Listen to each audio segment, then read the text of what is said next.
সামনে জাতীয় সংসদ নির্বাচন, আপনি ভোট দিবেন কিসে? ভোট দিব জামাত। কেন জামাতে দিবেন? জামাত ভোট দিব কারণ মাদক সন্ত্রাস চাঁদাবাজ মুক্ত বাংলাদেশ করতে হলে জামাতের বিকল্প নেই। আর তুলনামূলকভাবে মানে যে রাজনৈতিক দল আছে, আওয়ামী লীগ দেখছি, বিএনপি দেখছি, জাতীয় পার্টি দেখছি, এবার জামাতরে দেখি সুশাসন যদি কায়েম করতে পারে। আর তারা তো যে কাজ করতেছে 16 মাসে বিএনপি নিজেদের দলীয় কোন দলে প্রায় 200 লোকের মতো নিহতের ঘটনা ঘটছে। এটা চরম সত্য কথা। যে যারা নিজের দলের কর্মীকে নিরাপত্তা দেয় না, আমি সাধারণ রিক্সা চালক, আমার কীভাবে নিরাপত্তা দেবে তুমি? ওই দল আমার নিরাপত্তা দিতে পারবে, আমি এটা বিশ্বাস করবো কীভাবে? এটা বিশ্বাস করার কোনো প্রশ্নই আসে না। এজন্য আমরা এবার টার্গেট নিয়েছি, শুধু আমি না, এরা রিক্সা আছে এনে প্রায় শত শত, আপনি জিজ্ঞান সব জামাতের কোনো বিকল্প নেই। কি করব না করবো এটা দেখার বিষয় নেই। আমরা মাদক সন্ত্রাস চাঁদাবাজ মুক্ত দেশ চাই, জামাতে ভোট দিব। ভেজাল জামাতে।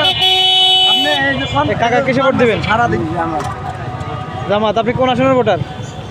কোন জায়গার ভোটার? ইসলামপুর। জামালপুর, ইসলামপুর। আপনি? আমি পঞ্চগড়ের। আপনার কি মনে হয় এবার জামাত ক্ষমতায় আসতে পারবে? আমরা জনগণ ভোট দিব আইব নাকে। যদি চুরি করে না নেয় তাহলে আইব, চুরি করে যদি না নেয় তাহলে জামাত ক্ষমতায় আইব ইনশাআল্লাহ। আর যদি চুরি করে লয় তাহলে আমাদের আমরা জনগণ এবার জামাতকে ধরছি, কোনো কাহিনী নেই। আমরা জনগণ জামাতকে ধরছি, শক্ত করে ধরছি। আপনি ঠিক মতো ধরছি, যুগ করে আমরা জামাতকে ধরছি।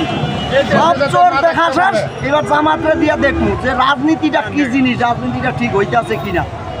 ঠিক আছে, মতামত দেন। টাকা ভোট দিবেন কিসে? আমরা পরিবর্তন চাই। এই দেশে আর চোর দেখতে চাই না, চান্দাবাজ দেখতে চাই না, চান্দাবাজ দেখতে চাই না, চোরও দেখতে চাই না। আমরা পরিবর্তন চাই। এই 50 বছর যে দলগুলা এই দেশটাকে লুইটা বাইটা খাইছে, তারা যাতে এই দেশে আর না ঢুকতে পারে। আপনি ভোট দিয়েছেন কিসে আগে? আমি এখনো ভোট দিতেই পারি নাই। এ পর্যন্ত ভোট দিতে না পারেন না নাই? না, চোরের দেশে কি আবার ভোট চলে নাকি? আচ্ছা, ঠিক আছে।